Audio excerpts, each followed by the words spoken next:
మరి కామరకోటకి ఈ యొక్క పెద్ద పండుగకి వచ్చిన జిల్లా కలెక్టర్ మేడం గారు వెట్రిసెల్వి గారికి ప్రత్యేక ధన్యవాదాలు తెలియజేస్తున్నాను. అలాగే వేదిక ముందున్న రైతు సోదరులకి, తెలుగుదేశం, జనసేన, బీజేపీ పార్టీ నాయకులకి, కార్యకర్తలకి, మీడియా మిత్రులకి అందరూ కూడా నాకు నమస్కారాలు. తెలుగుదేశం జెండా రెపరెపలాడుతుంటే దాంట్లో మరి నాగలి కూడా ఉంది. అది రైతుకి ఇచ్చే ఇంపార్టెన్స్ తెలుగుదేశం పార్టీ. ఆనాడు అన్న ఎన్టీఆర్ గారి దగ్గర నుంచి మరి ఈనాడు మన ముఖ్యమంత్రి శ్రీ నారా చంద్రబాబు నాయుడు గారు రైతే రారాజు అనేది ప్రతి విషయంలో, ప్రతి అంశంలో, ప్రతి మేనిఫెస్టోలో, సూపర్ 6లో కూడా పెట్టి ఇచ్చిన వాగ్దానాలు నెరవేరుస్తూ సంక్షేమం, అభివృద్ధి రెండు కళ్ళు లాంటివని మరొక్కసారి నిరూపిస్తున్నటువంటి మన ముఖ్యమంత్రి శ్రీ నారా చంద్రబాబు నాయుడు గారికి ప్రత్యేక ధన్యవాదాలు తెలియజేస్తున్నాను. మరి పెద్దలు చాలామంది చాలా మంచి విషయాలు చెప్పారు. రైతుల యొక్క గొప్పతనాన్ని మరొకసారి గుర్తు చేసుకున్నారు.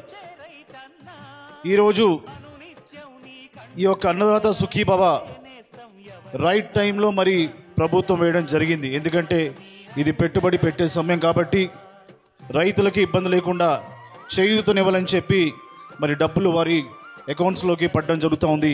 ఈరోజు జిల్లాలోనే అత్యధికంగా చింతలపూడి నియోజకవర్గానికి 24.55 కోట్ల రూపాయలు 36,000 పైగా ఉన్న రైతులకి మనకి ఇవ్వడం జరిగింది. మరి ఈ విషయంలో కలెక్టర్ గారి సపోర్ట్కి, అలాగే డిపార్ట్మెంట్స్కి ప్రతి ఒక్కరు కూడా నేను మనస్ఫూర్తిగా ధన్యవాదాలు తెలియజేస్తున్నాను. బాబా పిఎం కిసాన్ ప్రోగ్రామ్ని లాంచ్ అయిపోతున్నారు. సో ఆ లైవ్ కూడా మనం ఇప్పుడు చూస్తాము. సో దానికి ముందు మన జిల్లాలో ఎంత వచ్చినాయి, ఏం వచ్చినాయి అన్నది ఒక ఫ్యాక్ట్ డీటెయిల్స్ మీ ముందు నేను పెడుతున్నాను. సో మన జిల్లాలో మొత్తం 1,60,968 ఫార్మర్లకి ఈ ఫస్ట్ ఇన్స్టాల్మెంట్లు ఈరోజు వాళ్ళ ఖాతాలో పడుతుంది.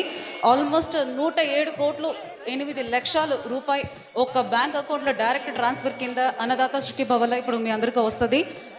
అందులో మన ఎమ్మెల్యే గారు చెప్పినట్టు మన జిల్లాలో 7 కాన్స్టిట్యున్సీలు ఉంటే ఎక్కువ డబ్బు వచ్చింది. మన చింతలపూడి కాన్స్టిట్యున్సీకి ఎక్కువ ఫార్మర్లు కూడా